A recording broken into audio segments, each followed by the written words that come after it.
Hello, welcome to day 26 of our 30 days of brain health tips. Today, we're going to be talking about the importance of breath and oxygen.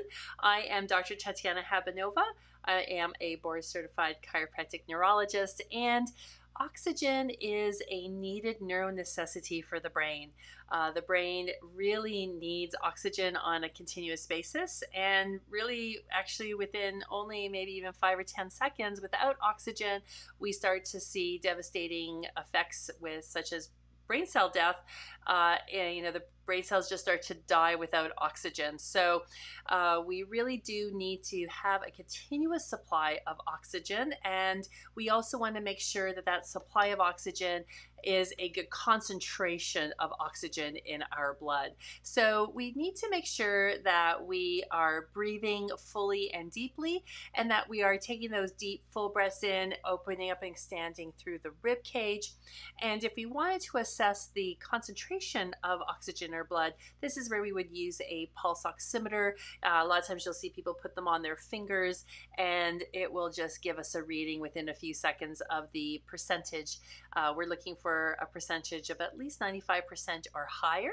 And, if that's a little bit lower, that means there's not enough oxygen in the blood, and that's something to talk to your practitioner about, because that's not a good thing. That means there's not enough oxygen being delivered to the brain, and the brain is sort of starving for oxygen, and we know that's not a good thing.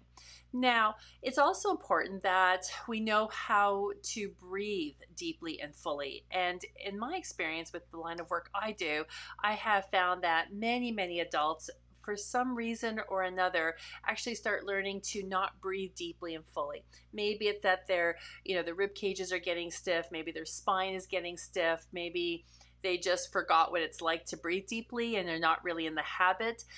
So it is really important that we take time to learn how to breathe fully and deeply. And I know that just sounds like, well, don't you just stop and take a deep full breath in? Yes, that's actually true. But some people actually are not really sure where to breathe. Some people will take that deep full breath in and they'll breathe from the upper part of the chest. You'll see their shoulders elevate. And that's not necessarily the best place to breathe. That's an area of the lungs that the lungs are actually kind of shaped in a triangle. So if you breathe at the very top, you're just kind of getting oxygen in that top upper part. There's definitely more oxygen coming if we fill up the lower lung fields and get more oxygenation and aeration of the lung fields that way.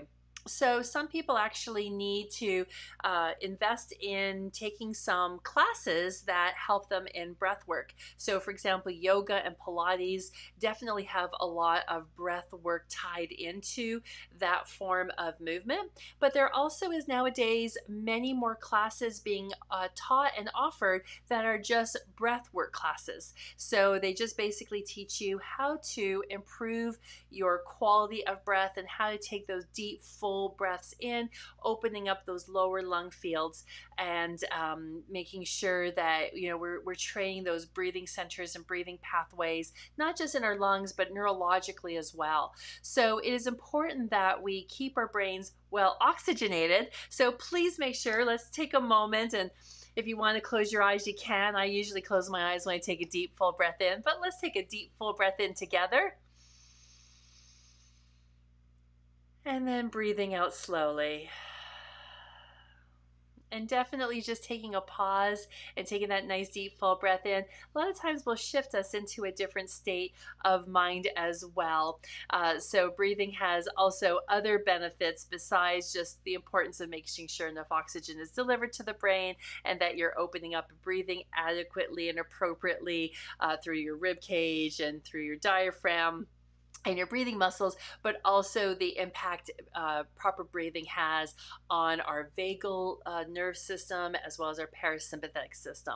So breathing is important, the quality of the breath, the depth of breath, and being able to slow down and take those deeper full breaths throughout the day. So today's brain health tip is for you to pause as often as you like throughout the day, and to take at least 3 or 4 deep full breaths in one sitting, and take notice of where those breaths are occurring.